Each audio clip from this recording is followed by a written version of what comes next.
Hello, everyone. Good afternoon, and welcome to the second edition of the Cluster Synergies webinar. I'm Vina Roboti from ITML, part of the CyberSecDome project. I'm very happy to see so many of you joining us today, and especially happy to reconnect with many familiar faces from last year's webinar. Building on our first edition, where we introduced our project and explored initial collaboration opportunities, today's session reflects how far we have progressed. At this stage, our projects are more mature, and we are now in a position to present more advanced developments, technical achievements, and results. Today, we will focus on progress, key milestones, and emerging outcomes, offering a more in-depth and results-driven perspective across our cluster. So let's begin our presentation. Here is the agenda. I will invite each project to present, and we will have some time for discussion at the end. The first project is CyberSecDome. It's my pleasure to give the floor to our coordinator, Arend Duza. Arend, the floor is yours. Hello, everyone. I hope you can see my screen. Yes. Okay, great. So, I am the coordinator on behalf of Majoli of CyberSecDome project. So today I will go through the main, advancements so far and when we stand in terms of project activities and some, consideration about next steps and the challenges that we face during the project implementation. So as per the agenda, as we agreed for each of the project, the 4 points that the main point that we are going through is a quick project overview, key results and achievement, and some information about the impact, uptake, and next steps. So about the project, I don't know if you can see. Okay, you see the slides changing, right? Yes. Now it's okay. clear. Yeah, okay. So just a quick overview of the CyberSecDome project. So this was funded under the call of Horizon Europe Cybersecurity 01 in 2022. So we started in September 2023, and we are approaching now the end of the project. Like there are still some couple of months left. But as you can understand, so we have progressed a lot compared to the last time that we met, at least with those projects that were part of the first cluster as well. So just a quick overview of the CyberSecDome project. So the main objective is to combine AI and virtual reality in order to improve intrusion detection, incident investigation, coordinated response, and cyber resilience for complex digital infrastructures. The challenge that we try to address as part of the project is related to the different components and different, services that we offered to the end users of the project. So these are concerning the faster detection, the better situational awareness, the coordinated response, secure information sharing, and proactive risk management for critical infrastructures. The main target users, so for the services and the, solutions that we developed as part of the project are the security operation centers, but also in general, all the critical infrastructure sectors. So from the telecommunication, mobility and transport. We have put here airport because one of our, pilot is about airport, but we can cover, the general sector of the transportation, smart city and public sector operators as well, manufacturing, healthcare and finance. So just to conclude this overview, we have in the consortium 15 partners that are from 10 countries. The project is coordinated by us, Maggioli, which is an IT company based in Italy, and the technical coordinator is the Technical University of Munich in Germany. Then we have Airbus Cybersecurity, which is the system integrator, Athens International Airport, and OTE, that are the two pilots of the project. AIT Digital Now, 28 Digital, who is the, let's say, the association supporting the open call management as part of the project. Then we have different universities and companies, mainly SMEs, that are, let's say, the expert or the providers of the different tools and services as part of the project. So from IMT Atlantique from France for the VR, Linköping University for the penetration testing, Aegis IT Research for the visualization, Cybersecurity Labs together with Maggioli for the dynamic risk assessment, Technical University of Crete together with Sphinx for the intrusion detection, Cyberanalytics and ITML for the information sharing, and Anglia Ruskin University for the swarm learning. So going towards the, let's say, the key results and achievement, and let's say what we have done for compared to the, let's say, to the last time that we met as part of these clusters.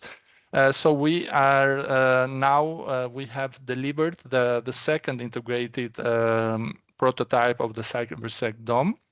This was, let's say, done following the first round of internal pilots, so collecting the feedback from their side and trying to also integrate further services and components. So this is, let's say, was already completed. So the final version of the integrated platform will be delivered at the end of the project, which will comprise, let's say, all the different components as services of the CyberSecDome, integrated, let's say, in a unified environment.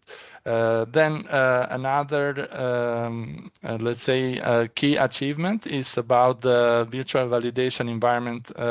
This also was already provided in the first round, but of course, in this second round, besides the, let's say, the internal pilots, we had also onboarded the different innovation projects that has been selected from the second, for the first open call, but also currently on the second open call.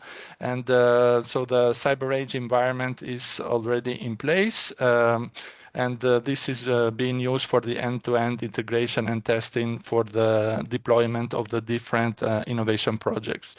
As I already anticipated, so we are now in the second internal pilot execution phase.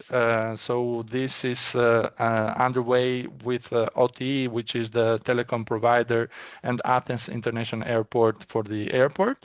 So let's say these are the two main pilots, and then we concluded the first round of the open calls. The 9 projects were selected as this, let's say, program across 5 topics that validated individual components of the CyberSecDome in diverse real-world settings and generated feedback for the, let's say, for the technical partners in order to improve further their services and integration capabilities.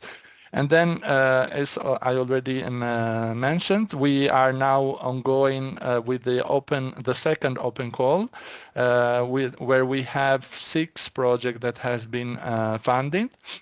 And these projects are, let's say, validating the system as a whole. So the integrated prototype with all the components that are being tested, compared to the first round that we had single components that were being tested by different projects. This, just yesterday, we had completed the first midterm review. We saw already a lot of work that has been done by these projects as well, with many of the projects that are in a very good track with, let's say, very advanced with validation, and some other projects that are a bit delayed, but we are trying also to recover because the second round will finish also at the same time with the end of the project. So unfortunately, this time we cannot have any delays or let's say more time for them to implement their activities. Continuing on the same let's say aspects about the key results and the main achievement. So from the internal pilots, what we have achieved so far is that the system has been validated considering different attacks like ransomware, malware, and DDoS attacks. As I already anticipated, so in a telecommunication environment with a focus on the detection time, downtime reduction, and incident monitoring. For the airport, the main scenarios that have been, let's say, validated are in the customer service unit. So we have, let's say, to build the phone and the communication, let's say, response team in order to allow and to guarantee the 24/7 operation settings. So we simulated different attacks and how this can impede, let's say, the normal operation, and if there can be, let's say, also any leaks of sensitive data or other relevant information.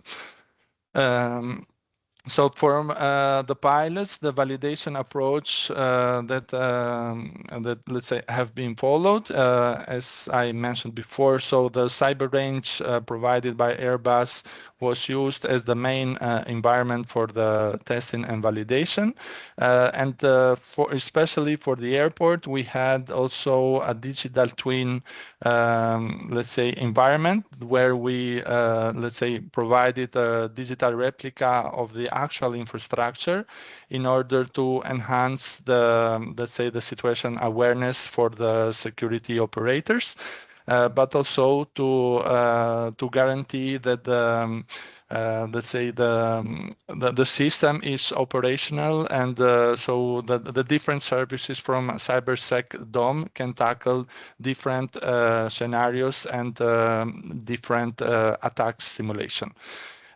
In terms of KPIs, so for the airport, we have a 20% improvement in anomaly detection and mitigation, and the reduction of 30% of coordinated response time.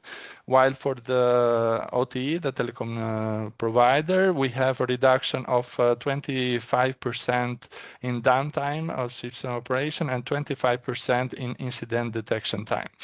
One of the, let's say, of the ongoing challenge for both the internal and the external pilots, it remains the integration, because this, let's say, this system is comprised like different services and different components that also required different data sets and high quality data that has to be provided by the end users, and we struggled quite a lot with finding, let's say, the exact data set that will be relevant for especially for the intrusion detection and the pen testing. But at least for the first round, all the difficulties that were incurred in the first round, now they have been overcome, and in this second round, at least the things seems to be running more smoother. In terms of impact, uptake, and next steps regarding the project. So where we are already in contact with the main, let's say, stakeholders that are also our potential early adopters or the first customers that can be for integrating the CyberSecDome. So as I mentioned in the previous slide, so critical infrastructure operators, security operators, and the different sectors from telecommunication, airport, smart city, healthcare, finance, and cybersecurity SMEs. So by the end of the project, we aim to provide, let's say, to guarantee the impact or the objective that was set at the beginning of the project. So to have a faster incident response, a stronger preparedness and resilience, a broader adaptation of AI-based cybersecurity tools, improved interoperability, and better collaboration and situation awareness. In terms of engagement, so we had for the second round of the open call 79 proposals that were submitted. Out of those, 67 were eligible. Some of them we had to drop because they didn't meet some of the first, let's say, inclusion criteria. And then we funded 6 projects for a total of 120,000 euros per project. So in total, it was around 700,000 euros that we provided to the second round. And in total of the open call program, we reserved around 1,200,000 euros. Exploitation relevance. So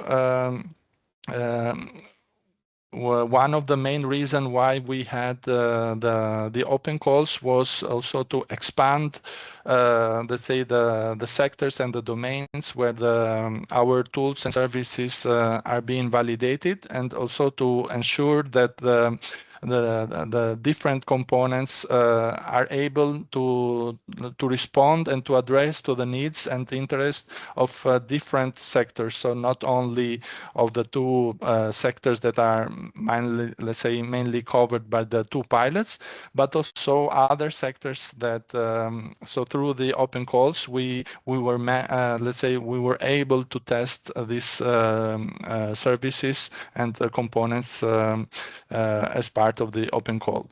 So for the next steps, for the let's say for the final months of the project, so we are moving towards the final system integration with the final, let's say, refinements and the fine-tuning of the integrated platform.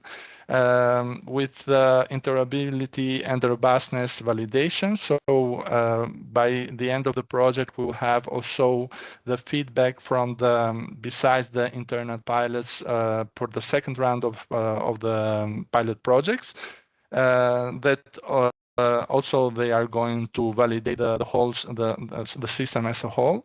And then we will also compile the impact assessment that will be released, let's say, to the audience in a public report as part of the project. So towards month 36 of the project. I think that should be all. Yeah, I added also our reference for the social media in case you are, let's say, interested. But of course, I leave the floor for later to the Q&A if you have any questions or any curiosity that you would like to ask. Great. Thank you very much, Arment. Okay, so the next project is the COcyber project. I would like to invite Alessandra Zini to take the floor. Hello, good afternoon, everyone. Hello. Thanks for having me this year as well. With the COcyber project, I know that some of you might actually know it because we have started creating synergies indeed with other projects. So the scope of my presentation at the end will be also sort of call to action, a little spoiler alert. So since I presented last year as well, I will briefly mention some relevant information for the project, but then I would focus more on the results that we have been producing. And also, as I said, as it is a coordination and support action, I want to show you some tools that you might use yourself to increase your project capacity, outreach, and of course also to meet some of your project's KPI in terms of dissemination and communication. These are what CSA are for most of the time. So very briefly, as I said, it's a coordination and support action. It's actually ending in June this year, but we have already established that we are going to continue some of the tools that we have produced because we think they are very relevant. We are 8 European partners from 5 countries. Most of us are based actually in Belgium, Brussels, but we also have partners in Spain, Hungary, Lithuania, and Slovenia. Our funding authority is the European Cybersecurity Competence Center, the ECCC, based in Bucharest. So the scope of this CSA is to connect and create a collaboration framework for defense and civilian cybersecurity actors to collaborate and improve and increase, I would say, the innovation capacity of the European Union as a whole. Of course, now defense and dual use have become, I would say, more relevant than when we met last year.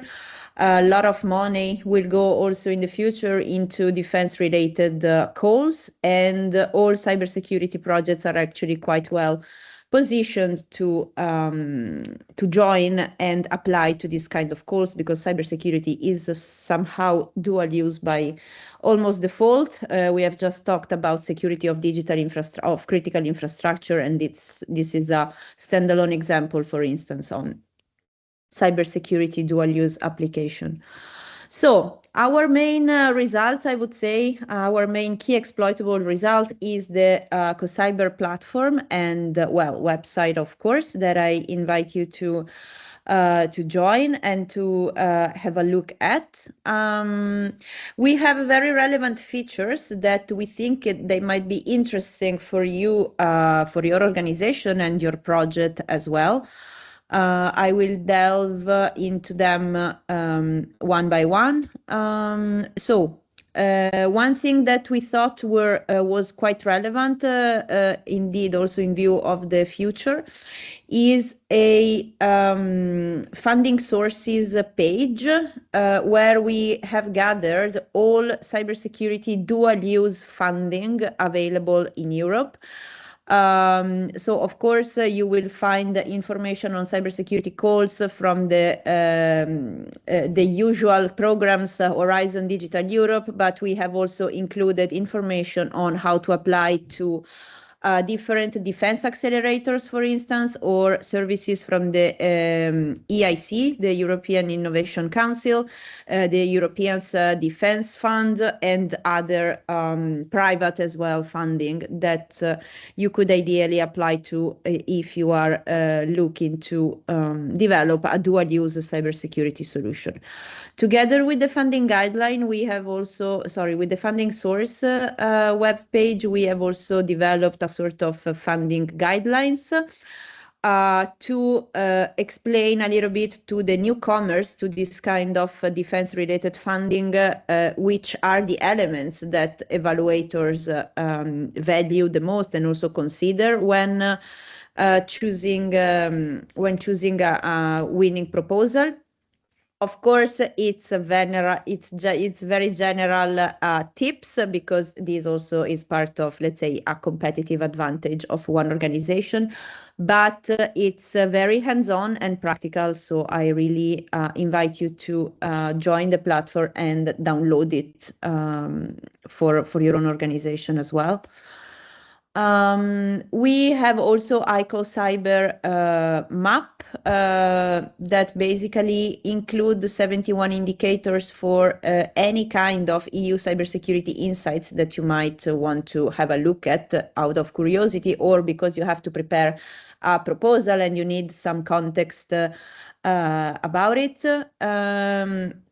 There are data on funding, procurement, skills, education programs, and also projects as a whole.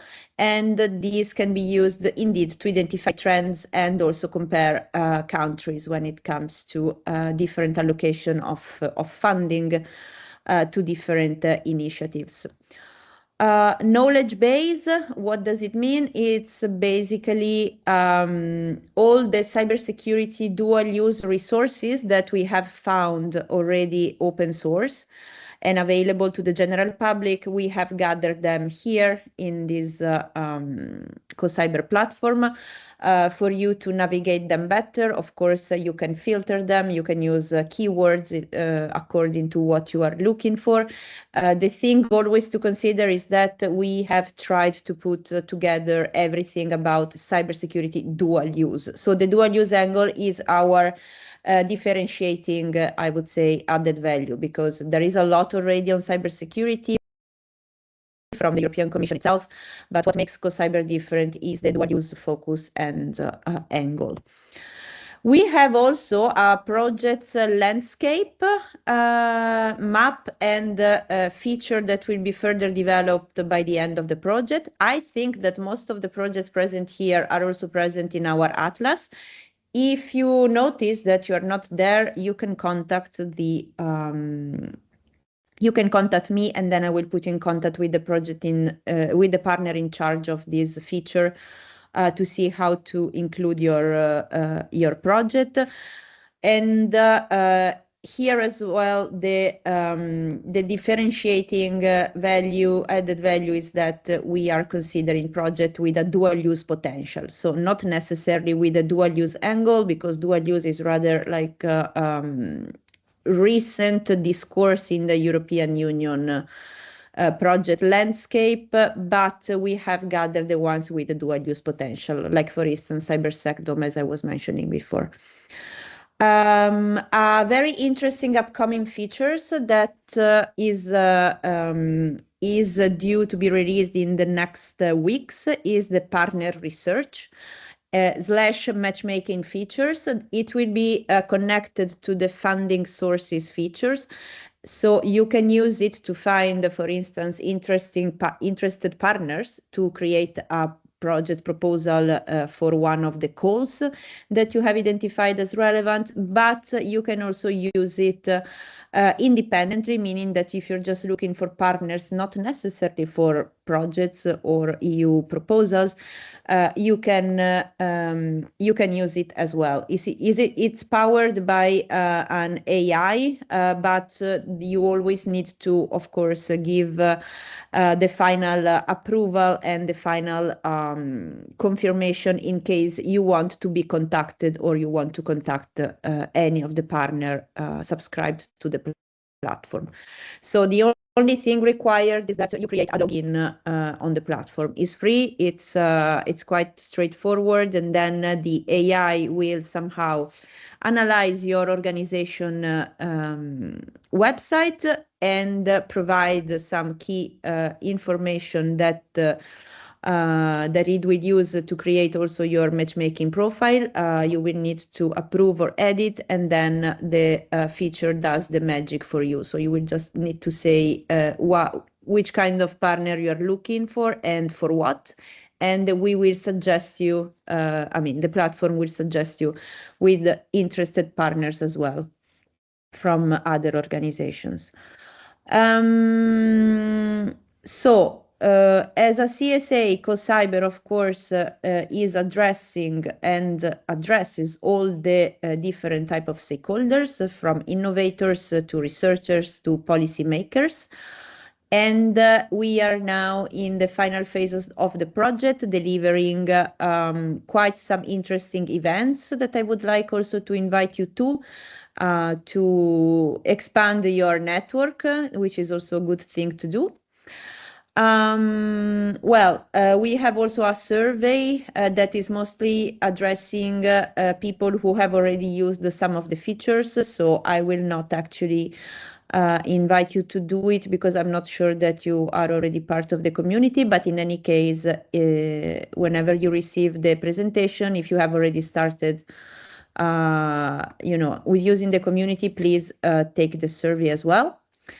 And as I said at the beginning, some of the features that I just presented come with a sort of call to action to improve your project outreach and impact through our platform and also social channels. So you can submit your own organization, personal or project resources to our knowledge base. Whenever you surf to that feature, you will see a pop-up window that you can see now on the right side of the screen, where you can suggest your own resource. The same thing can be done with events. So if you're planning events that of course have a relevance in the cybersecurity dual use domain, you can also suggest your own event, and we will promote it through our social media and platform, so it can reach the community members that are now in COcyber. And as I mentioned at the beginning, one of our main KPIs is also to create synergies with cybersecurity projects with a dual use or already dual use in its nature, and we will showcase the results of the projects in the platform. So this is good if you have KPIs on dissemination and visibility. Basically, it's a free opportunity to share your results with the COcyber community, but also in general with the overall public that follow us. And also we will be organizing a joint exploitation workshops with those projects that expressed their interest in the beginning of June, if I'm not wrong.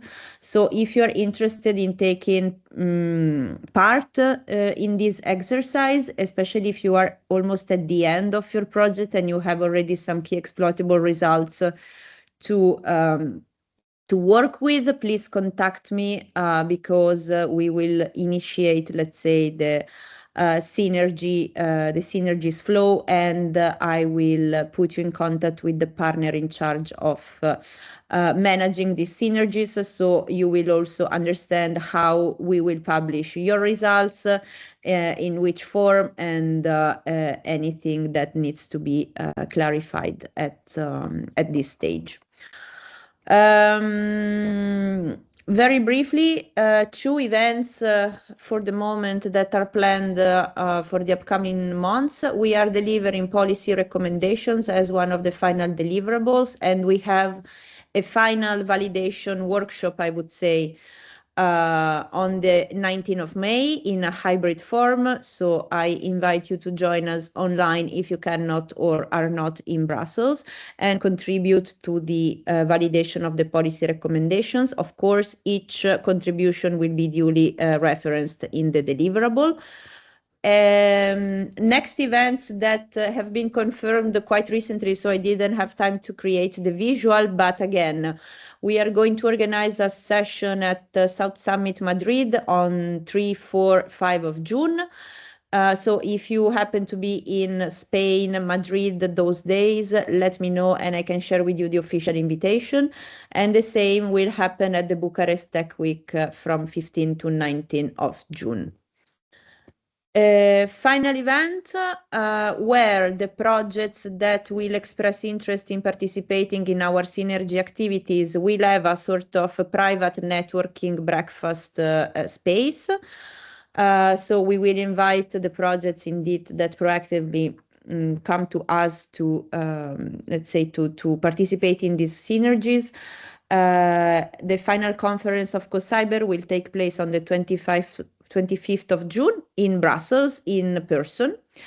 And it will, it will be divided into different sessions, very hands-on as well, even if it's a final conference. And as I mentioned at the beginning, there will be a dedicated space to the projects to, increase networking and let's say, connect the right people to then make the magic, I would say. So at the end, I would just say, please don't hesitate to contact me to know more, to be contacted by also the partners in charge of project Synergies, and let us know your interest, and then we can take, let's say, interest also one by one and see how we can collaborate. So that's it from my side. And well, for any questions, I will be here for the Q&A session as well. Thanks a lot. Thank you very much, Alessandra. Very nice presentation. We're now moving to the SYNAPSE project, and I would like to invite Tarek Jihabi. Yes, correct. Hello, Tarek. Hi. Okay, I'll share my screen. I think now you can see the presentation, correct? Okay. Yes, now we can see it. Yeah. Okay, so I will be presenting like the project Synapse. And as you know, we have participated before in this type of clustering event. So I will move now to the project overview in a quick way. It's not changing. Okay, now so Synapse aims to design and develop and deliver an integrated cybersecurity like risk and resilience management platform for the situational like the awareness.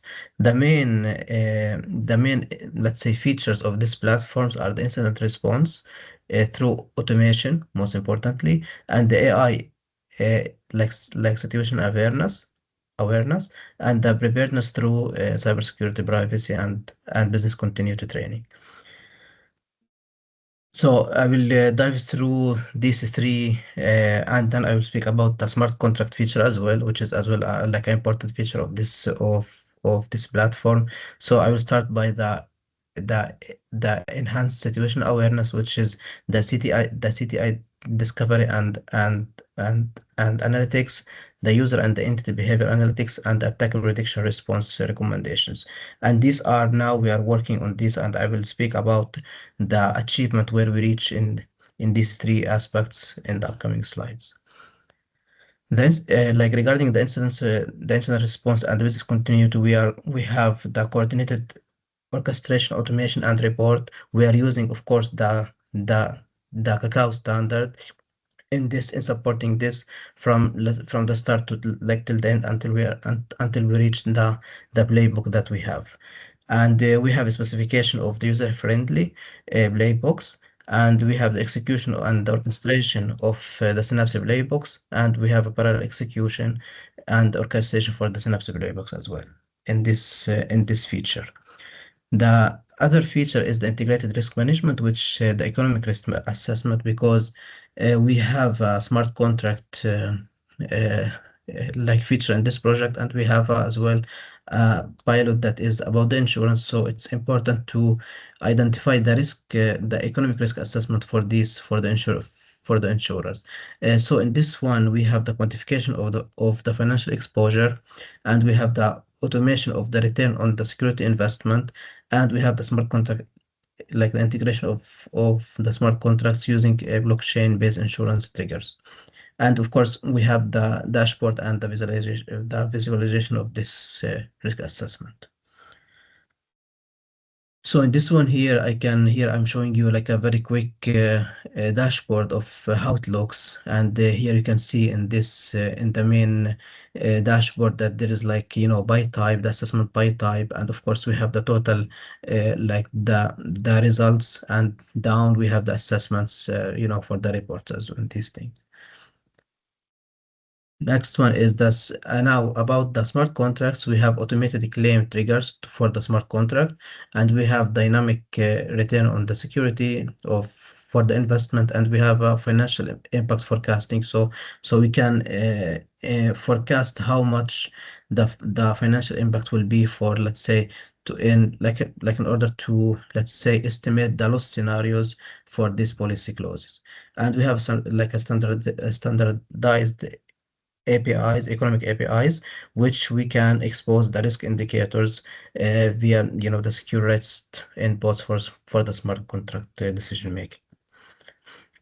So about the achievement in the Synapse project so far, so we have the OpenCTI deployed and constantly enriched via the community supported connectors, and here we have some screenshots of this CTI deployment, and of course we are working now. We have 6 months left, more or less, to the project. We are working of course as well to improve this CTI, and we are using the information extracted in the sticks format, and we have a high precision achievement by using AI agents for per object. The second achievement in this, it's the dashboard for the integrated tools with the visualization such as metrics and data for the risk management. And here in this one we have a live and historical data visualization, and we have filtering and dynamic like widgets, so you can play and you can see the various metrics. And we have the cyber insurance scenarios as well integrated. Moreover, we have the WEPA has been integrated in the Synapse based on the uh, like auto machine learning framework, which simplifies the use and maintenance. And we have continuous learning refinement, and of course we have machine learning health checks and updates for the policy to fine tune the models based on the policies and standards. Regarding the attack prediction, we have it deployed, and we have the attack prediction and response recommendation in the Synapse deployed, and leveraging AI techniques, so such as explainability, and we have impact the categories based on the impact, and we have the operator feedback loop to improve the recommendations. So regarding the smart contracts, which is as well, it's one of the pilots as well that we use the insurer for the smart contracts. It's the risk like the transfer of the risk of the risk, and the distribution of the ledger technologies and cybersecurity insurance policies. And we have a smart contract development support and a service part of this, and we have monitoring of all events like related to these terms in the policy of the smart contract. Okay, so regarding the current status in the project in the platform as a whole, we are at advanced stage in the developing and integrating the Synapse platform. So we are putting the different features together, and the main features are implemented as we mentioned before, such as the security and privacy assessment and technical risk assessment, the risk transfer mechanism, the smart contracts, the cybersecurity and automation and response, and we have the cyber range for Synapse platform, and we have the information in the exchange of the information. So now in the upcoming months, we will be integrating and putting together all these features to come out with the final Synapse platform. And here I have a quick overview of what are our pilots. So we have the first pilot, it's about the energy storage and distribution, which it's expertise in the production, storage, and distribution of the energy. And we have in industrial chain management, and we have used for monitoring and response the for for the orchestration of the cyber event. And here we have a quick a screenshot to see the environment of this pilot. So we have between the site and the connectivity as well.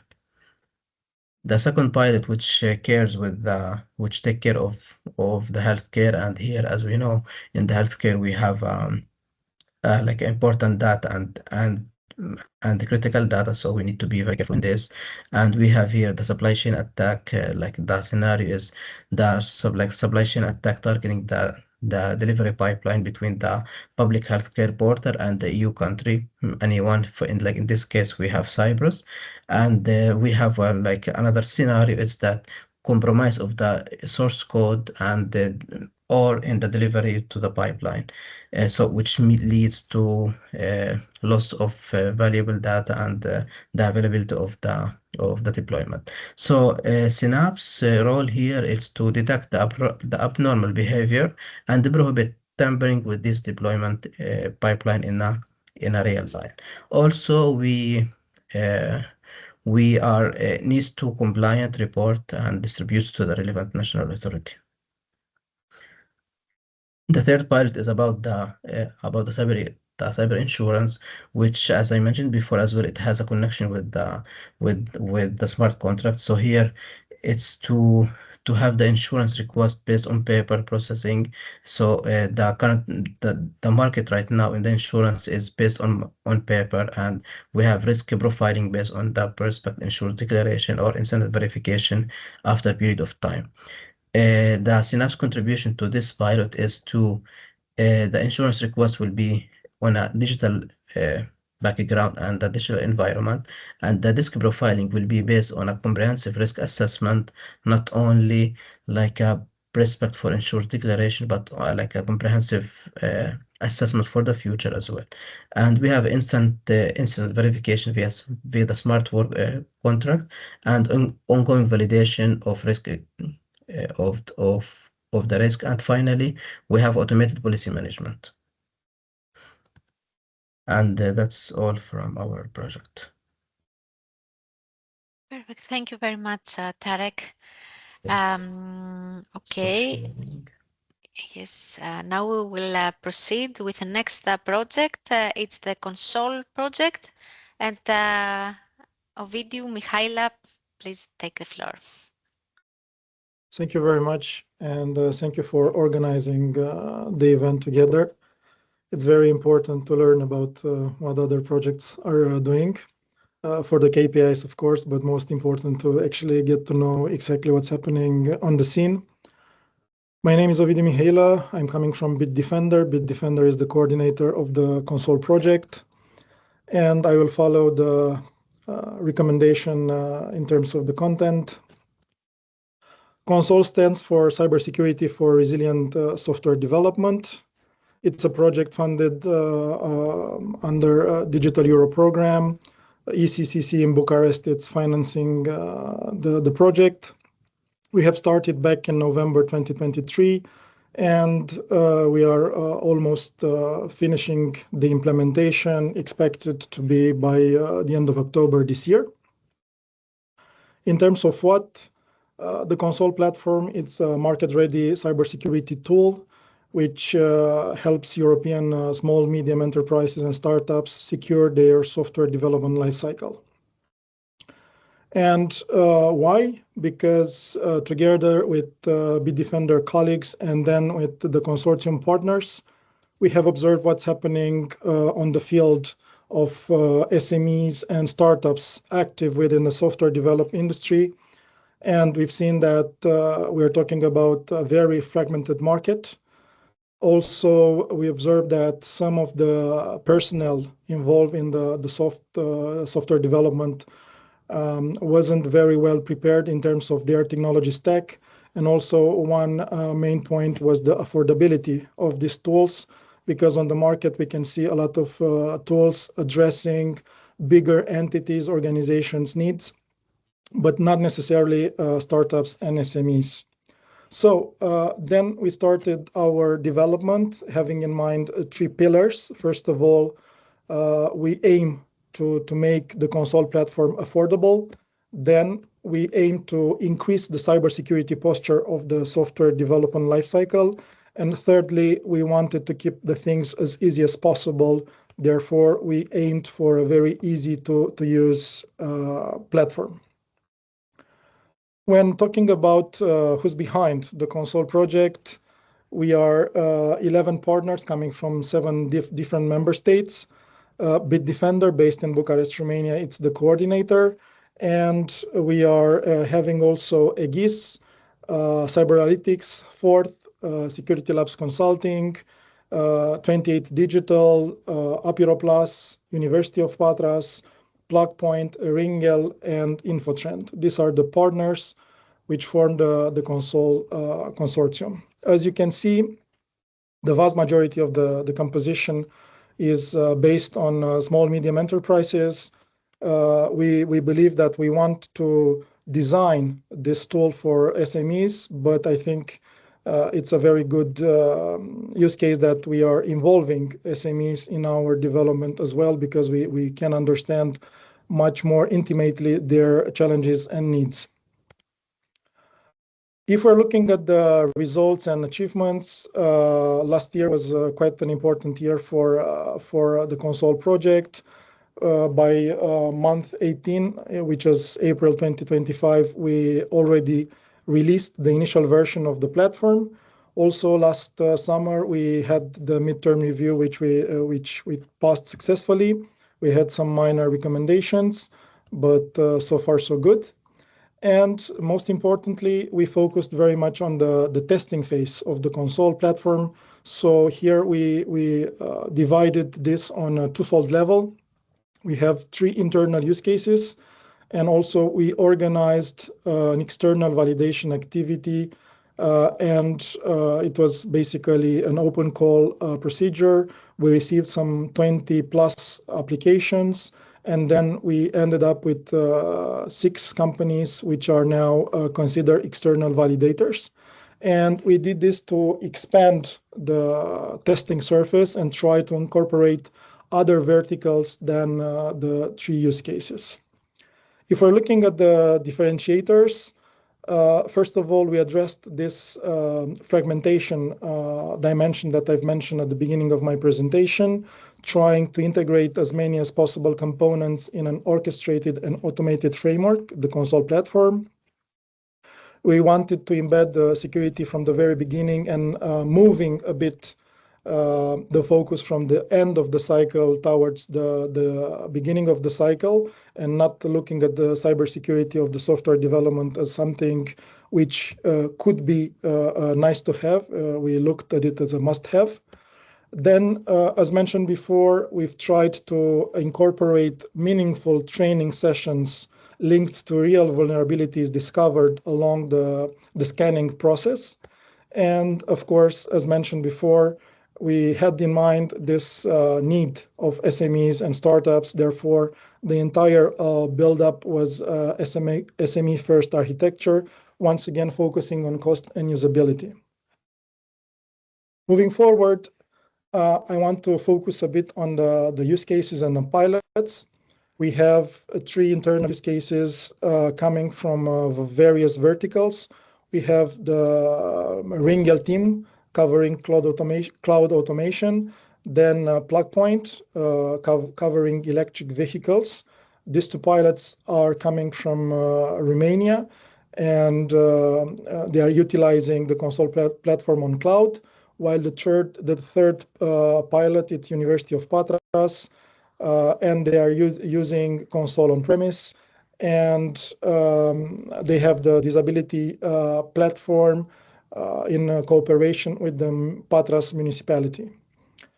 These are the internal use cases, and since the beginning of this year, we have 6 external validation activities participants, and as mentioned before, they are complementing the internal efforts in terms of understanding how console can actually answer their needs.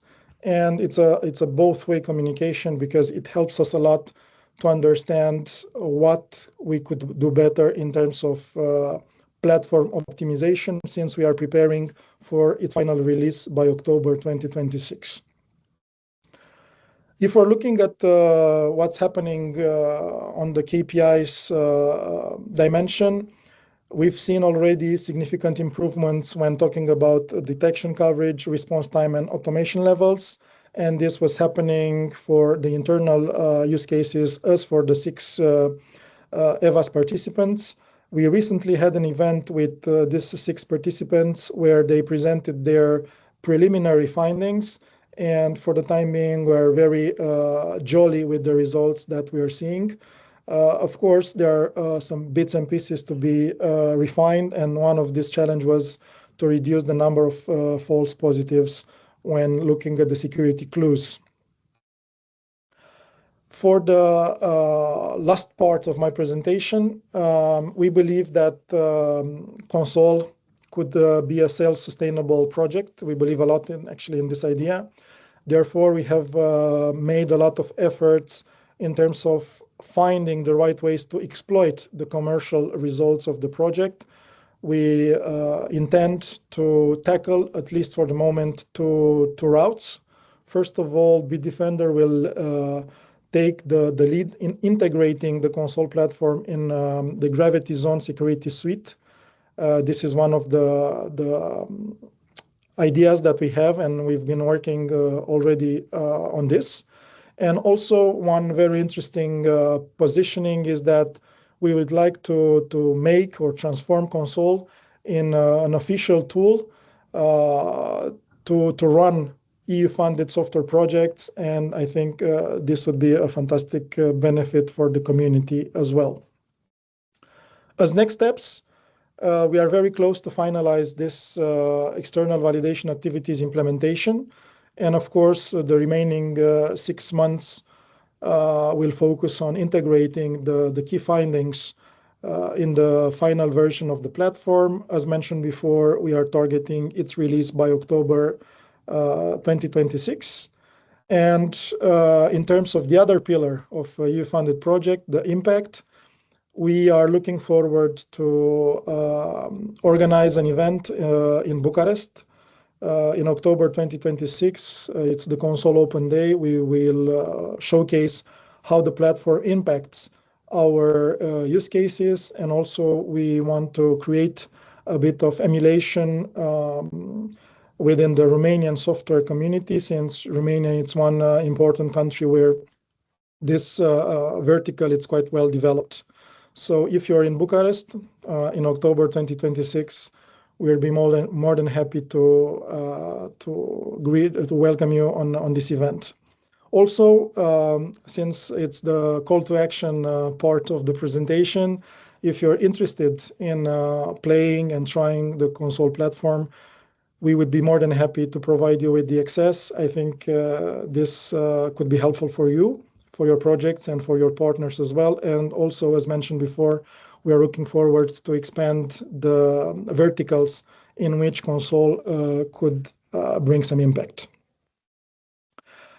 In terms of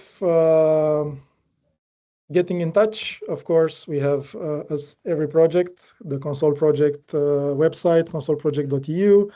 We have quite a significant presence on the LinkedIn, and this is why I encourage you to scan the QR code, so this will link you to our LinkedIn page. We have also a nice YouTube channel. We've tried to get some feedback and a vibe from our use cases, so you can check these videos on our YouTube channel. And of course, if you want to get in touch, please use this email address or mihail@bitdefender.com. To wrap up, once again, Console is building a market-ready tool which should assist the European SMEs and startups secure their cybersecurity posture during the software development lifecycle. Once again, thank you very much for the attention and for putting together the event. Thank you, Ovidiu. Thank you very much for your presentation. We are now moving to the COevolution project. I would like to invite Orestis Tsirakis to present. Yes, hello everyone. So I suppose you can see my screen right now. Yes, we can.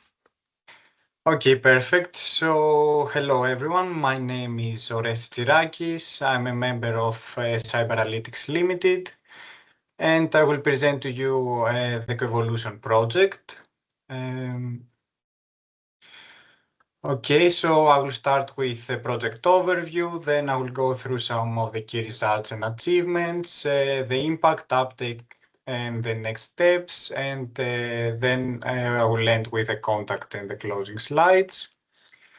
So COevolution is a research project that focuses on building a comprehensive, trustworthy framework for connected machine learning and secure interconnected AI solutions. COevolution started on November 1st, 2024, and will run until October 31st, 2027. Right now we are on month 18, so we are right in the middle of the duration of the project. It is a research and innovation action with a funding of just under 6 million euros. and is coordinated by ICCS. The consortium includes 15 partners from 9 countries. It is a diverse group of academia, SMEs, and big industries. In the recent years, the AI market has accelerated rapidly, while also AI systems are increasingly interconnected, rely on third-party components, and evolve continuously. So this creates new risks that are difficult to address end-to-end, and this amplifies the risk of adversarial attacks. Also, the lack of context awareness makes AI models more vulnerable to subtle and more complex adversarial attacks, with the current approaches lacking a unified security assessment flow.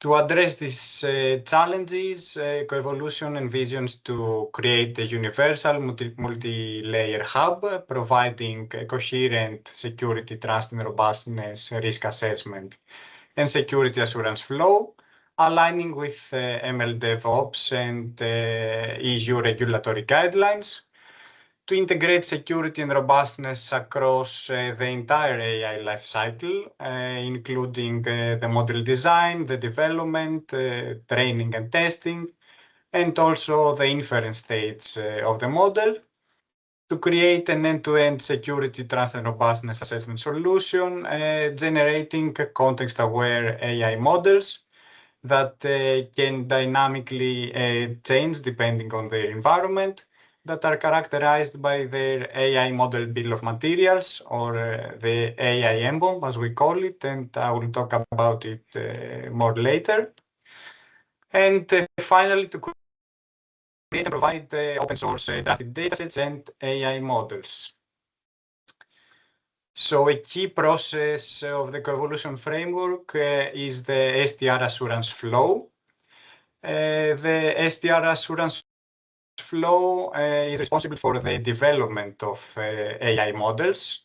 So the process starts with actually the model development, meaning the training and the testing, with COevolution providing some guidelines, recommendations, and also maybe some datasets.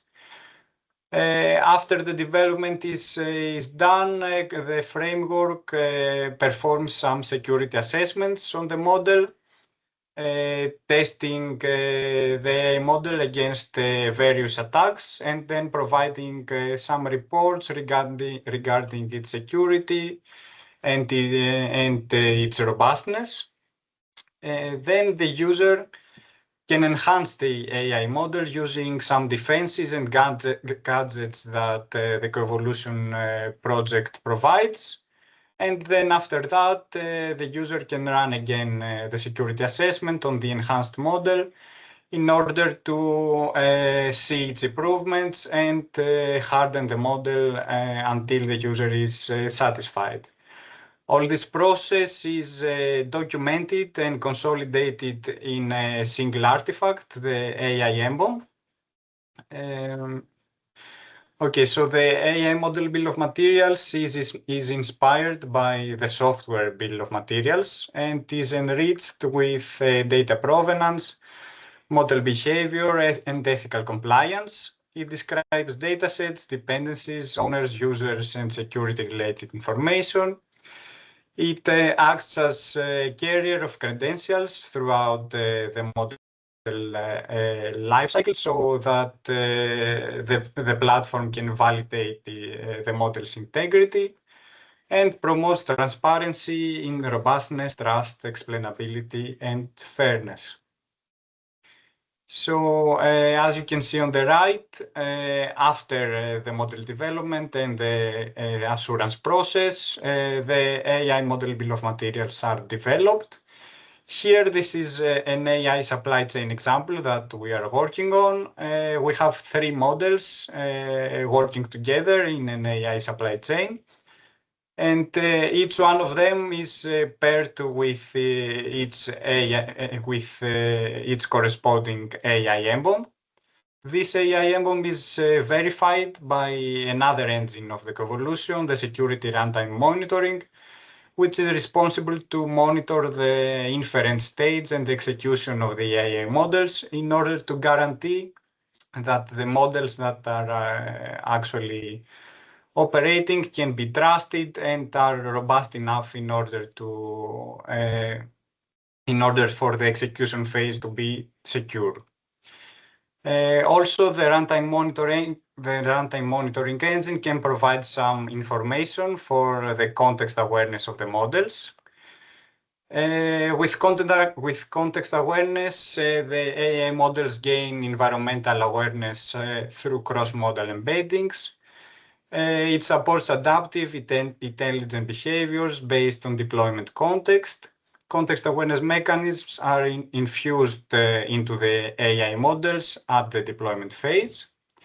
And it combines security by design and context awareness for end-to-end protection. Here you can see a high-level diagram of the COevolution framework. We have the dashboard and the hub in the middle, which communicates with the COevolution knowledge base that stores trusted models, reports, and AI emblems. On the top, we have the engines that are related to the assurance flow of the COevolution, and on the bottom, the engines that are related to the inference and deployment stages of the model. So some key results and achievements. So far, we have delivered the project manual, the data management plan, and the plan for impact delivery. More recently, we have the analysis of the legal and ethical issues, the project scope definition with some state-of-the-art analysis of the AI security landscape, and the technical specifications with the requirements and the architecture design. For the next steps, we plan to deliver the first impact analysis on dissemination, exploitation, and sustainability this month, while also delivering the scientific and technical reports of the developed tools and implemented techniques, including the assessment tools, the defenses, the gadgets, and the first versions of the COevolution engines. And in a couple of months, we plan the delivery of the MVP of the COevolution framework, along with the provision of the simulator and datasets. So that's all. Thank you for the invitation. You can follow us on our social media channels, and I would be happy to answer any questions later. Thank you. Thank you very much, Orestes. Next, we have the RESCALE project and Ekaterini Psychoiou with us. Yes, hello everyone. Let me share my screen. Give me 1 second. I think you can see it right about now. It's coming. Yes, yes. Yes, perfect. So hello everyone, my name is Katerina Psychoiou. I'm a cybersecurity researcher in University of Piraeus, and today I will present you the RESCALE project. It's the second time for us, so thank you very much, Vina, for the invitation. I will follow the outline that was suggested, and I will give you some key information and new updates about the project. So first of all, let me start with an overview of the project if some people weren't in the first webinars or haven't heard. So RESCALE stands for Revolutionized Enhanced Supply Chain Automation with Limited Threats and Exposures. We are 15 partners. We also have like a mix of academia and SMEs and big industry stakeholders. The coordinator of the project is ISI, Athena Research Center, and the technical coordinators are IGIS. We are at the end of the project. The project will end by the end of this September, so we are putting things together and finalizing amazing things. And we had a budget of a little less than 5 million euros. At the core of the RESCALE project is the need and the want to create a secure by design framework that will work both for software and hardware supply chains and components inside the supply chains. So at the core of RESCALE, we have an innovation of ours that is called Trusted Bill of Materials, the TBOM, which basically integrates security testing results for many separate tools, static and dynamic analysis tools, and then at the end creates an tamper-proof certification for all the components that have been submitted in the platform in our solution. Just as a quick recap, RESCALE is an end-to-end cybersecurity framework, as it has been already mentioned, and it focuses and wants to design and develop a complete toolbox to audit and increase the security of supply chain, both in the hardware and software modules. Our plan and what we will do is that we will enable, through our solution and through our platform, real-time monitoring and security assurance through an integrated dashboard that is our main key exploitable result and that is being finalized as we speak. So, regarding some main results that we already have achieved, you can see here that we have some basic key concepts about RESCALE that have already been developed.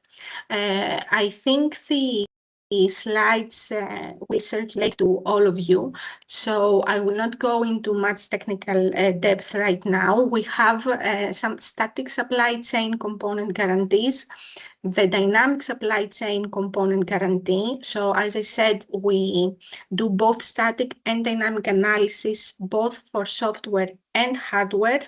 Of course, we have TBOM, which is like our innovation, and we have many other tools inside our solution that work to test like the modules that have been submitted. Another innovation that has taken place during this project is that we have tried and we have integrated a blockchain technology. In this way, we have ensured that once a TBOM is created, it cannot be tampered with. So we use it to ensure like the integrity and the authenticity of the TBOM that is created. And by integrating blockchain in our solution, of course, we comply with many directives, the Cyber Resilience Act, and many objectives that have been mentioned from the European Union as well. Moving on, here we can see the general architecture of RESCALE. If we take like a really quick look, we will see basically, maybe this is an even better image to understand what is going on inside RESCALE. Basically, what's happening is that we have the producers and the consumers. They submit modules inside our solution, inside our platform. So once the modules have been submitted, we move on and all the tools that we have, the sub-modules that we have, start working on these modules, and we create a TBOM. While we have already performed static and dynamic security tests. So once the TBOM has been created, then afterwards the RESCALE trust storage ensures that these TBOMs are securely stored and that they are immutable thanks to the blockchain technology that we mentioned. And then we allow users through our platform to basically track and verify the security at every step of the supply chain. So the end user has access through the platform and can verify and see the status of each module that has been submitted. So the primary users of our solution and what the project is doing are, of course, software developers, hardware manufacturers, and any third-party services and providers in the supply chain. We cover many sectors, of course, cybersecurity, manufacturing, software, etc. And we are in the process of finalizing the platform, finalizing all the separate tools that exist, and validating our solution. To achieve the validation, currently we have two use cases. We have the first use case from PST, which is a partner of the consortium, that is named Industrial Automation Supply Chain. So during this first case, PST conducts static and dynamic testing on their platform, and they validate the vulnerability analysis and the component certification across multiple supply chain tiers that exist inside their organization. And the second use case is the use case of Chocolate Cloud, another partner of ours inside the consortium, that goes and checks and Skyflock, which is a privacy by design cloud storage solution. So we go and we use T-bombs to validate secure data hosting and ensure traceability throughout the life cycle of the processes that take place during when this tool works. Now, as I've mentioned, we want to approach people in the supply chain and in supply chain security experts.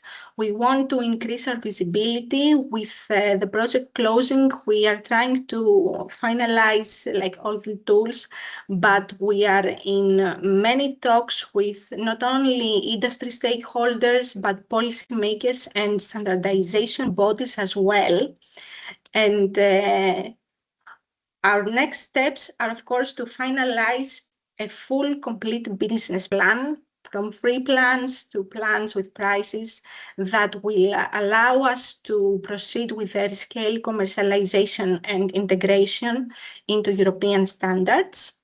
We are in talks with standardization bodies that will be mentioned in the upcoming slides. And of course, we plan to organize webinars to showcase the solution's functionalities in the upcoming months by late summer. And something that is really exciting for us, and you are the first ones that is being announced, is that on May 13th, we will organize our second RESCALE Info Day. This will be an info day that will take place in Helsinki, but online as well. And with this info day, we plan to attract many stakeholders and present them the demos from our solutions, and basically find out if someone wants to try our platform as well. Here we have some standardizable results. Of course, you see T-bomb, blockchain, and the architecture overall of the project.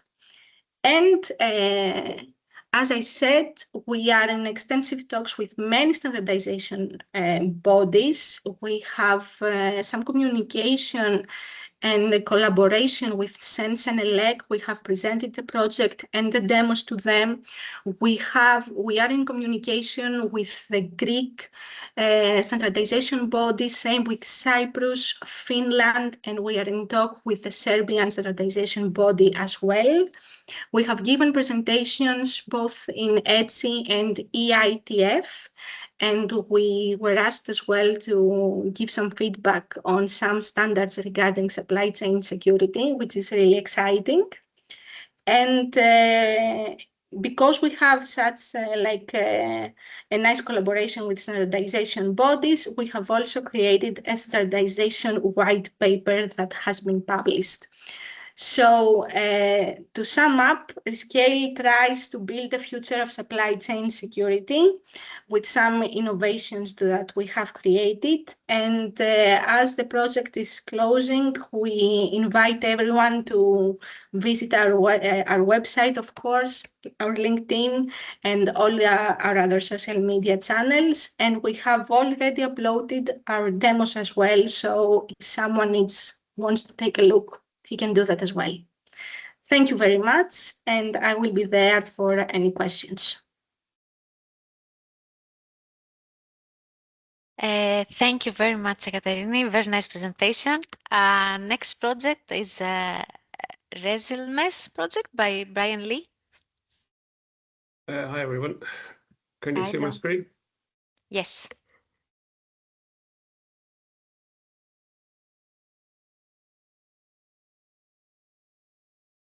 Okay, so my name is Brian Lee. I'm the coordinator of the ResilMesh project. I'm from the Technological University of the Shannon in Ireland. ResilMesh is a conjunction of two words for resilience and also for mesh. I'll explain where the mesh bit comes into it. So the project is entitled Situation Where Enable Cyber Resilience for Dispersed Heterogeneous Cyber Systems. It's from the call CO3 222 CS0101. And you can see from the monitoring of that call that the focus there was on complex and heterogeneous systems. And I can see from a number of other projects that are presented in the same call, there's quite a lot of focus on that specific topic. 36 months from 37 months actually, from 1023 to 1125, 14 partners, 9 countries. Overall budget is 6.5 million, of which 5.6 is from the EU. Objective is to focus. The challenge is complex and dispersed digital infrastructures. The approach is primarily founded on cyber situational awareness to deliver a security operations and analytics platform that is open and extensible. Our main focus from a target sector is critical infrastructure operators or large enterprises with distributed networks. So ResilMesh is intended to be distributed. It has a lot of support for distribution and for resilience in distribution, and it envisages targeting infrastructures which are distributed. So the key technical features, one is the focus on cyber situational awareness-based assessment. That's based around cyber attack asset management, attack surface management, which uses both CSM scanning, but also a Neo4j graph-based asset database. With that, then we have mission criticality planning, which allows you to designate which services are mission critical and to trickle the criticality of those services down to the assets. That's then accompanied by hierarchical risk assessment, dynamic risk assessment, which closes the loop by aggregating the risk back up to the top. So you have a view of what your most critical services are, and also a view of what the risk to those services is in real time. The second thing then is we have a suite of AI detection response functions that are used to improve the state of the art in terms of cyber detection and response. I've listed some of them there, some edge anomaly detectors, some false positive correlation, LLM-based threat hunting and pen testing, AI-based attack mitigation, and network detection and response. A key part then, and something that's maybe a distinguishing factor or feature of ResilMesh, is this focus on what we call a collaboration mesh.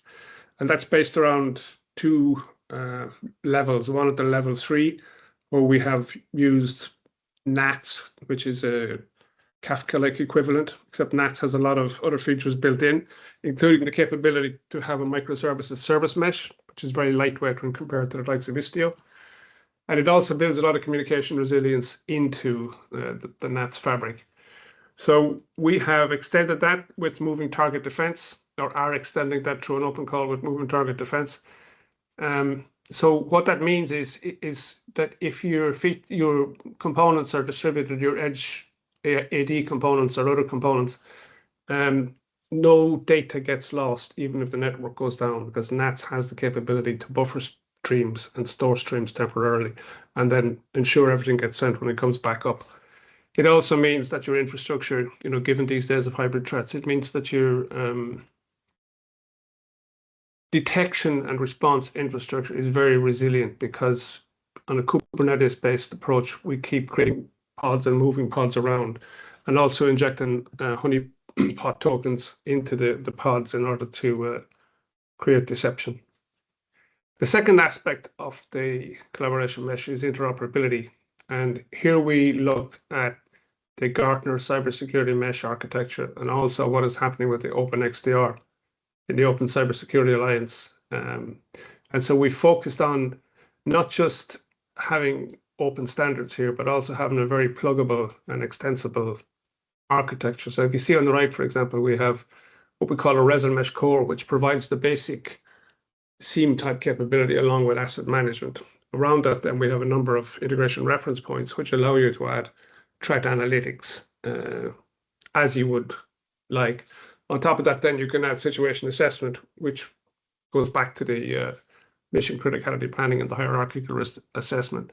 And then on the top level, again, we have security operations, which enables the automated AI-based response. Those are the main features of the platform. From a key results point of view, we delivered a second version of the system in, I think, October, November.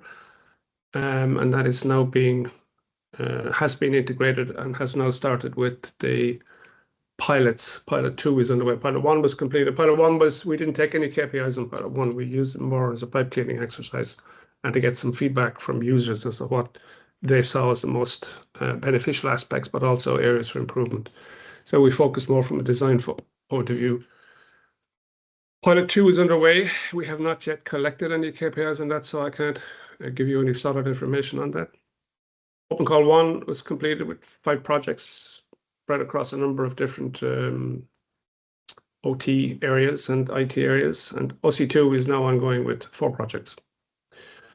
We have a cyber edge capacity, the extra cyber edge capacity building, which was based on a cyber range from JAMK, our partner in Finland. We conducted a 2-day capacity building exercise last October, and we have the second one planned for June. From the open calls, we have 3 pilots, one around smart manufacturing, which is looking at robotic cells. There we're focused on robot vulnerability detection using edge anomaly detection. We're also using LLM-based penetration testing and also looking at DFIR as part of that as well. That's coming from Alias Robotics in Spain. Our second partner is InfoCert, who is a digital identity and digital infrastructure services provider, trust service provider in Italy. There we're looking at correlation for low false positive rates. We're looking at the AI-based mitigation and the LLM-based threat hunting. In other words, we're taking the functions we're developing and we're testing combinations of them. We're not testing every function on every pilot. It just isn't scalable. The third area then is from the Murcia communal region, administrative region in the south of Spain. There we're looking at anonymized CTA sharing. We're looking at federated learning-based anomaly detection and also AI-based automated response. We're also looking at threat intelligence sharing using something called indicators of behavior from the Open Cybersecurity Alliance between all of these partners. So out of a total of 9 open calls, 2 from the first call were based around EV charging networks and smart buildings. In the first case, we use ResilMesh to detect and carry out some edge-based anomaly detection.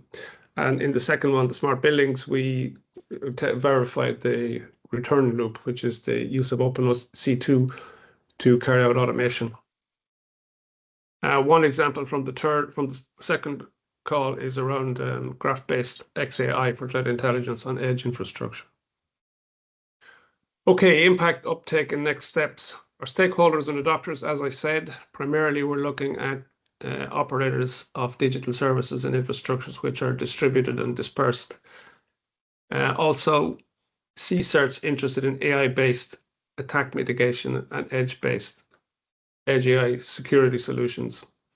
Excuse me, we split out those three because looking at the key exploitable results, we've taken the system as a whole as the main exploitable result.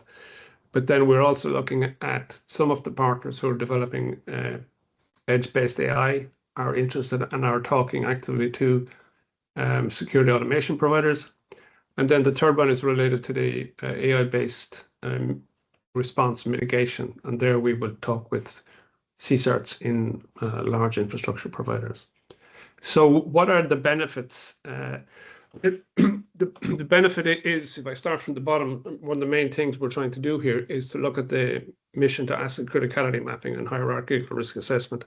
That's a key feature of one of the key features that we focus on is to have both up the stack and down the stack correlation between our mapping from risk to value, basically.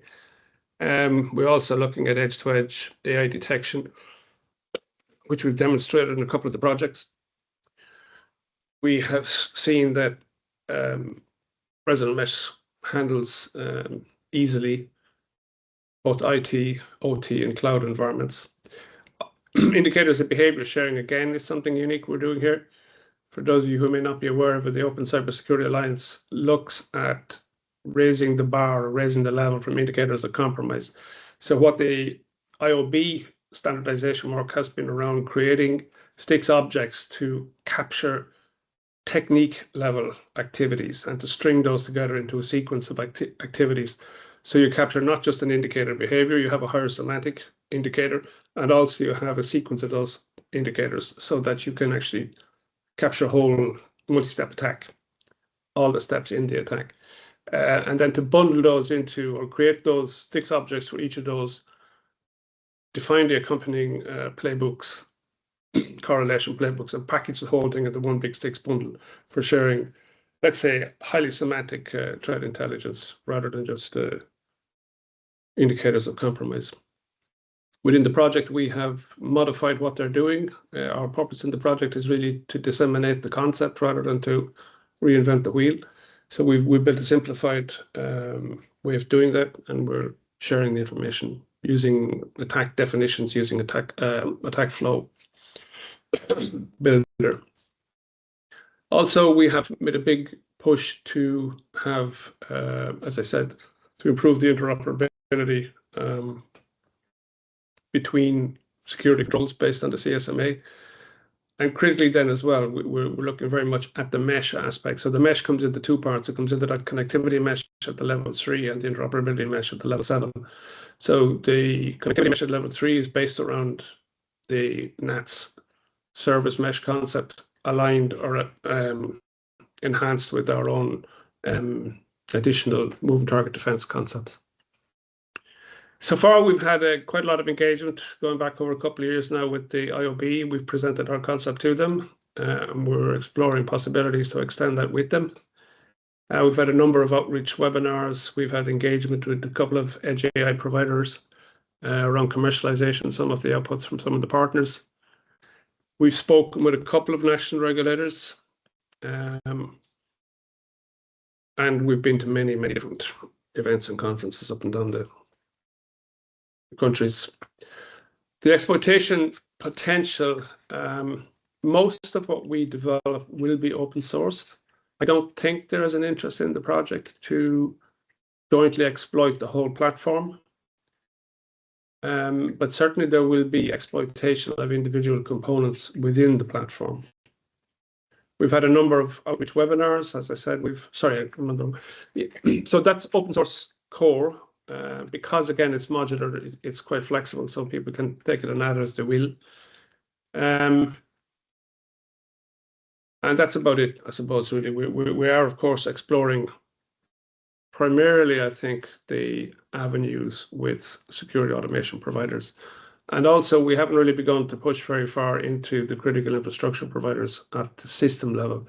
So we still have a bit of more exploration to do there in order to understand exploitation potential. So the next steps, finish the work package 7, get a handle on our KPIs and get a better view of what the system can actually do, manage the completion of the open calls. Let's take the standardization contributions to something that can be impactful.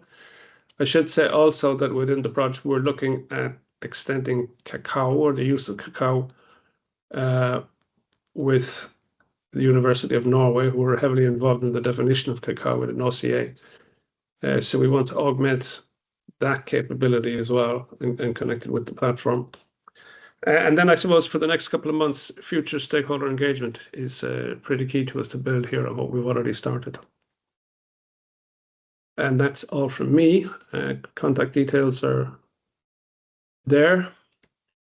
And our key message, built for distributed infrastructure, ready when connectivity fails. That's our mesh. And because it's modular and extensible, we're pretty much prepared. It's easy to add on new functionality to scale it up from a product scope point of view. And that's all I had to say. I can take any questions later. Thank you very much, Brian, for your presentation. The next project is CraCoWi. Hi, everyone. Hello. Just give me a second to share the presentation. No, it's okay, yeah? Yes. Great. Just let me first briefly introduce myself. My name is Sandra Bortek. I'm from TicoPro. TicoPro is a consultancy company from Slovenia. We are work package lead for communication and dissemination, supporting these activities on CraCoWi project. For today's presentation, we focused mainly on our technical developments and achievements in regards to dissemination efforts and stakeholder engagement.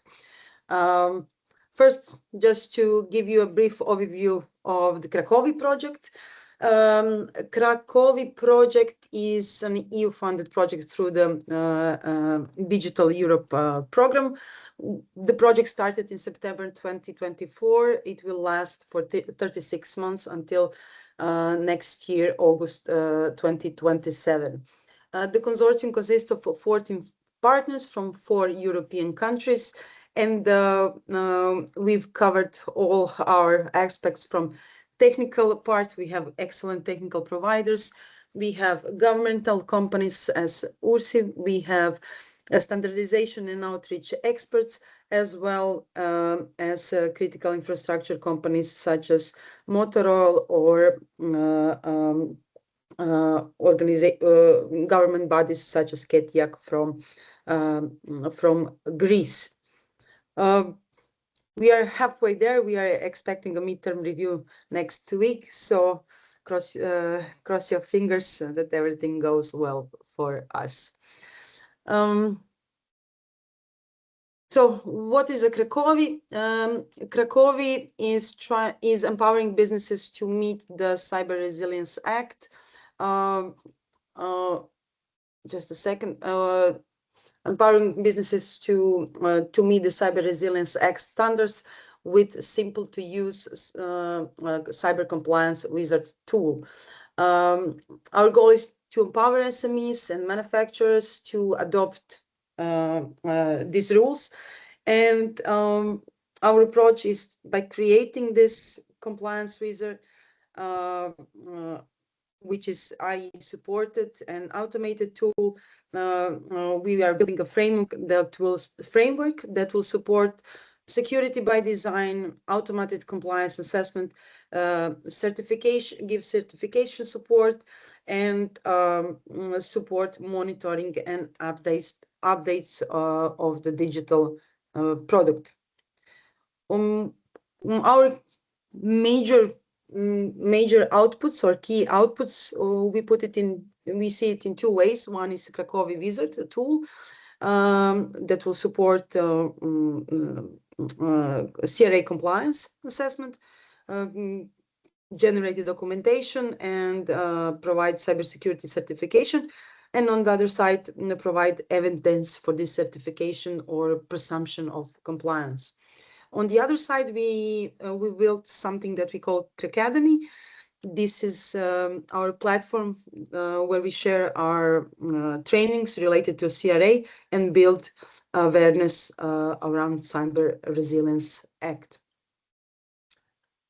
To continue in this second part of the presentation, I will ask my colleague Pablo Andres to join me and to explain a technical part of CraCoWi project.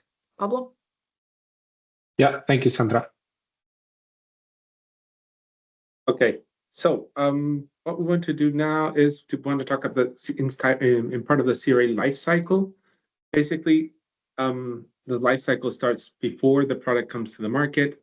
Then we have a self-assessment where, let's say, for 90% of the case, at least that's the estimation of the commission of these cases, will fall into the self-assessment category. So everything that's default or class or critical or class 1 will be into self-assessment. For those products that do need a notified body or a third-party assessment, they can go on and already have the necessary information.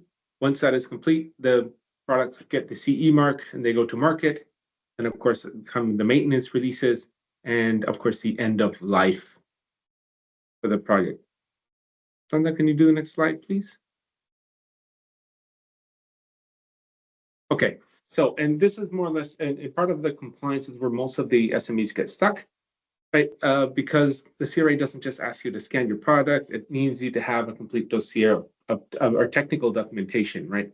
That has to include the design documentation, risk assessments, the SBOMs, vulnerability handlings, update mechanisms, support periods.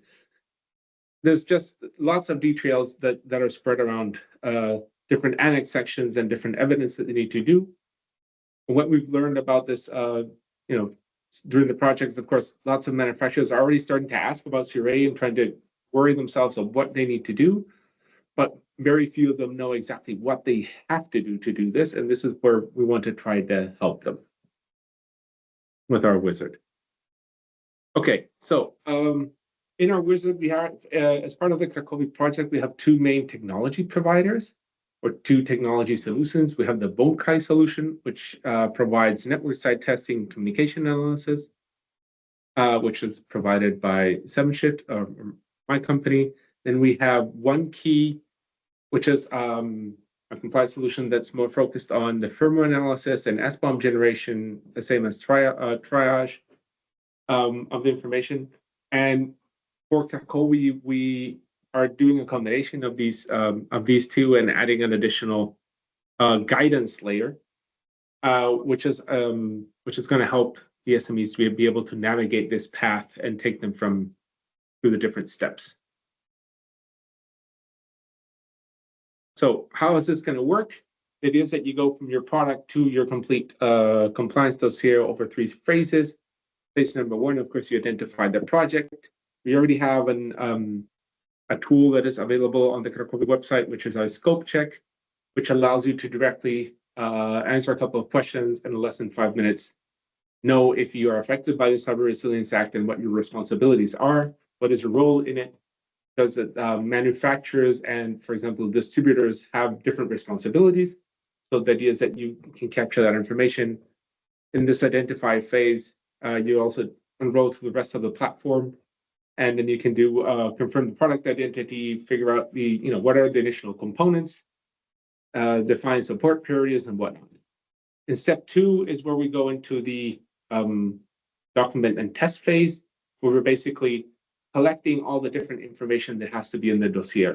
Right? For example, design and architecture documents, risk assessments. And the idea is that lots of SMEs not know exactly what needs to be in these documents. So we're going to help them with templates and guidance on what needs to happen there, right? Also, in this step, we also have the concept of using templates for different types of risk assessments and tests that need to be performed, because lots of devices follow similar patterns. So for example, if you have a smart lock, most of the smart locks will follow a similar pattern, and we can already provide them some additional examples, or you're not starting with an empty page, right? And then of course, the guidance on which functional testing needs to be performed to be able to gather the evidence for this using our two different technical tools. Once all of this has been completed, we can go into what we call the deliver phase, where we have a dashboard that tells you, what is the compliance, what is still open, where do I comply, where do I have gaps or deficiencies, so you can come back and correct the deficiencies and come back and complete it. And once you have everything in place, we already have a template, so you can sign out the EU declaration, and you can download your dossier, right? And you can be, let's say, which allows you to do that declaration of conformity, which is what at the end is needed. So our main value proposition is step-by-step guidance through the entire process, reducing compliant costs and time, especially for SMEs that don't have too much of either, right? Allowing us to track the progress around all the activities and know where you are at a certain time. Because since it's not something that you're going to solve in just 1 hour, it's probably going to need multiple sessions to be able to know where you are and what you need to do at any time. And then, having visibility on where you stand in the process to save amount of time and risk, and feel a little bit accompanied in this journey. As you notice, we've been spoken, since the project is still kind of at the midpoint, we have some things that are available now that can be used, like our scope check application to verify where you are. The Bunkai platform is also available that allows you to already start with lots of the network-oriented testing. Anything that has cellular connectivity can be directly tested with a platform. We have our own SIM cards for it. Anything else, we work with VPNs to get the traffic into the application. We provide proxy-based testing and protocol level security on different protocols like TLS, DTLS, port scanning, communication mapping, and whatnot. You also have the OneKey platform that allows us to do the firmware analysis and generate your SBOMs, and also has a really good triage interface, and then an initial version of the compliance wizard checking against the Annex 1. What we're working on to get down pretty soon is especially guidance for the vulnerability notification, right? So you know who you have to contact and how, because we know that for the CRA, this is coming in September, where these notification processes have to happen, and the timelines are actually pretty short, right? You have to notify in less than 24 hours, and then in less than a week, you probably have to follow up with additional details. Of course, that collection and preparation of the dossier and our compliance dashboard are things that are up and coming. Thank you, Pablo. I will take it from here. So as additional benefit to CraCoWi project, we believe it's our communication and dissemination and stakeholder engagement. So we are trying really to make a difference and to approach Cyber Resilience Act to our stakeholders. That's why we are very active on our social media channels. So you can find CraCoWi on LinkedIn. You can find different videos on YouTube, and we also share our outcomes on Zenodo platform. Website, we don't use it as just to communicate the project, but you can find lots of resources for understanding the Cyber Resilience Act. One of the major resources that we are sharing, as I mentioned at the beginning, is CraCademy, Learn, Engage, Comply, as a CraCoWi hub that gives plenty of opportunities for SMEs to learn, to engage, and to understand a Cyber Resilience Act. So if you go to the CraCoWi website, you will find the CraCademy on the top menu. There you can find recent frequently asked questions, Academy blog with different topics, useful materials, event announcements, and other practical resources. Training materials and workshops. So everything that we organize online, we record and then later reshare. I can say that we have very good response to our webinars. One other thing is CRA scope assessment. That's a tool that's already available on our website. So it's free, it's easy, we don't collect data. It only takes actually a minute or two to take a CRA assessment. So any of SMEs or any stakeholder can check if they need to be compliant with Cyber Resilience Act. So please go to the CraCoWi website, check it, and also check what we are planning in the future. We are organizing additional webinars now in May, and probably we will continue with Academy sessions in autumn. To finalize and say thank you. So everything that you need to know about CraCoWi, you can find on our website. You can contact Pablo or me or any of our consortium partners. And let's see how we can connect and make cybersecurity compliance easier for our stakeholders. Thank you. Thank you very much, both of you, Sandra and Pablo. Now we have the CUSTODES project. Hello, I hope you can hear me well. Yes, we can hear you. Hello. So, hello everyone. I'm Simon Bouget, a researcher at RISE, who is coordinating the CUSTODES project. So, as a reminder for those that were at the previous cluster, the goal of CUSTODES is to make conformity assessment in preparation of cybersecurity certification easier. And so when we say easier, we mean quicker, cheaper, and integrated early in the product lifecycle with shareable and reusable information. And the way to do that is to create a bridge between the vendors and the assessor performing the conformity assessment. And because certification is becoming more and more mandatory, but it's a complex and cumbersome process, as we just saw with the previous presentation. And so there is a need to simplify. So we are very complementary with CraCoWi. We focus on critical industries and services like, for instance, telecom or grid operator and things like that, where there are very higher requirements for cybersecurity, and also on IoT, which is a more mature regulatory landscape. And we focus on SME because this is the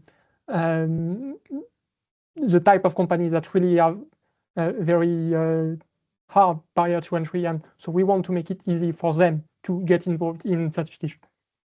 So we have a very diverse consortium with 16 partners from 11 countries that cover all the stakeholders in this domain, from the end users, so both assessors and vendors, the service providers that would maybe provide the service in future exploitation, and we have also some NGOs involved.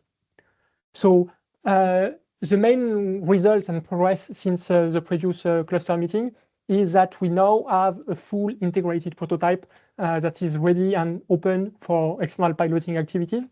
And we have a key component for confidential testing that will be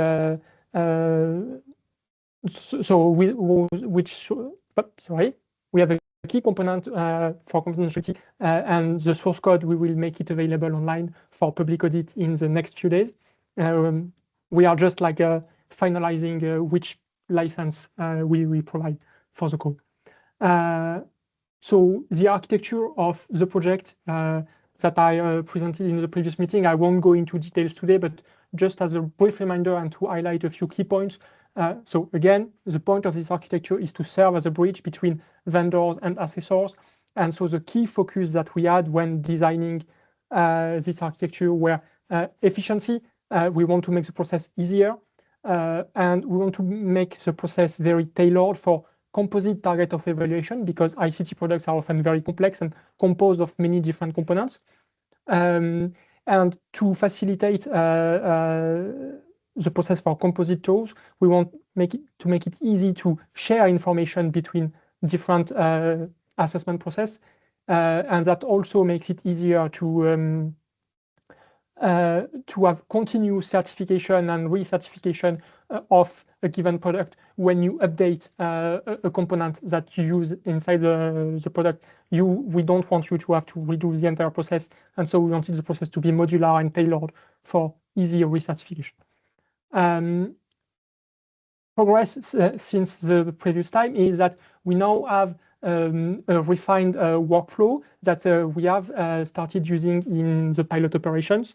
So we offer both a self-assessment functionality that we envision vendors to use early in the life cycle of the product to verify and check how well they conform to their stated objectives. We offer obviously a third-party assessment workflow where the third-party assessor and the product owner can collaborate iteratively to collect evidence until there is enough information to give a result to the vendor and to tell them if they are indeed conform or not. As I mentioned, we also offer a confidential testing environment with source code we are going to make public. So this is a trusted enclave hosted on a dedicated server with hardware-based security, in which tests are performed in a very secure and confidential manner. And so companies that use this testing environment can send their sensitive asset to this environment with very strong confidence that their asset and the associated intellectual property won't leak to outside actors. And even the testers even the assessors only see the output of the test result, but don't have access to the assets themselves. And even us who are operating the service cannot access the asset you send to this trusted enclave. And we have a local on-device client that anyone can access and use, which offer end-to-end encryption from your device to directly inside the trusted enclave, and that removes the need to trust the main platform and to trust us with your sensitive assets. We also have two internal pilots that are ongoing. So the first one, as I mentioned at the very beginning, is on telecom, which is a pilot we selected because it highlights the stringent need of a critical sector. So validation is ongoing. We have listed the target of evaluation, all the assets involved, and defined which are going to be the various composite target of evaluation at different levels of evaluation. We have selected the objectives, the security objectives that we want to achieve, and we are in the process of gathering the controls and evidences that are going to be evaluated by the assessor in the next step. And we have a second pilot, which is on smart home and IoT devices. This one was selected to highlight the maturity of the regulatory landscape regarding IoT. And we are more or less at the same point in the piloting operations, where we are at the point of gathering evidences before assessment. And finally, we have a third pilot, which is probably the most interesting for people gathered here today, which is the external pilot where we want to open the platform to external SMEs and startups. So we had a KPI of at least 5 engaged, 5 SMEs or startups engaged in personal mentoring and testing, which is achieved. And we have, with this pilot, we are leading 2 types of activities in parallel. So we have open validation activities for awareness and dissemination of the project result in various European events. And we have also like the personalized validation activities mentioned by this previous KPI, where we talk individually with SMEs, so they can try the platform, improve their conformity readiness, and they give us feedback so we can make the platform even easier to use and improve our process and our workflow. One challenge that we observed during these pilot operations is that SMEs need a clear value proposition, and it's a bit hard to ask them to commit time and to give us good feedback. And some things that we have tried and that works well is to have a very short video with a very clean, polished, and straightforward message to show them, and that works well. That worked well for us for engagement. And we have also instead of in the early stage of the project, we had a very long, extensive questionnaire asking all the questions we were interested about.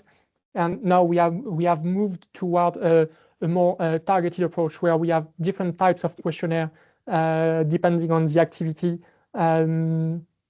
and the audience we have for each event, which is a bit more cumbersome on our side for data analysis, but that makes it easier to get engagement and get answers from the audience. Regarding impact, uptake, and next steps. So again, our target adopters are SME and startups on the vendor side, and assessor and testing laboratory on the other side, because again, our platform is intended to be used as a bridge between two communities, two types of end users. And so the expected benefits at the end of the project is that the platform will make the entire process easier and accelerate cybersecurity certification readiness. A major focus in the last stretch of the project is going to obtain quantitative KPI to validate this expected benefit. Right now, we have good initial feedback, but it's a bit hard to have quantitative KPI. So that's going to be something we are going to spend a lot of time in the next 6 months. As I mentioned in the previous slide, our KPI about engagement is fulfilled, and user satisfaction until now is relatively high according to the feedback we collected. The SMEs and startups who are currently participating in the pilot are already asking about future use after the end of the project, so that's encouraging. And this is going to, and so these activities are going to occupy us for until the end of the project in September this year. So the next step for the final 6 months is going to be this validation aspect that I just mentioned as part of pilot, as part of the pilots. And on the dissemination and exploitation side of things, so we have various tutorials and demonstration in various events across Europe. And for exploitation, so this is an ongoing topic of discussion internally in the consortium. There is a will to commercially exploit the platform, but since it's a platform integrating various components from a lot of different partners, it's a bit complicated to land on a business model that satisfies everyone and is fair with every participant. So we have ongoing discussion. Nothing is settled. We are talking about also the different pricing and financing models that we need to make sure the platform is sustainable. Nothing is set in stone. So yeah, not much more to say on that aspect for now, but that's going to be an aspect that we'll focus in the next 6 months. So as everyone else, I put on the last slide the link to our various social network and website and everything.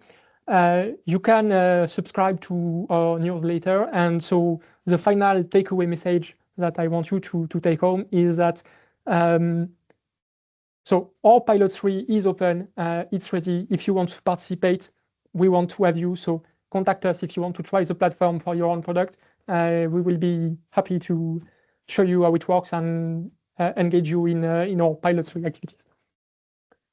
Thank you very much. Thank you very, very much. Thank you. Okay, so thank you all for the very interesting and insightful presentations. We heard many interesting things today, and we have limited time left. Is there, if there is any quick question or someone would like to say something, we can take it now.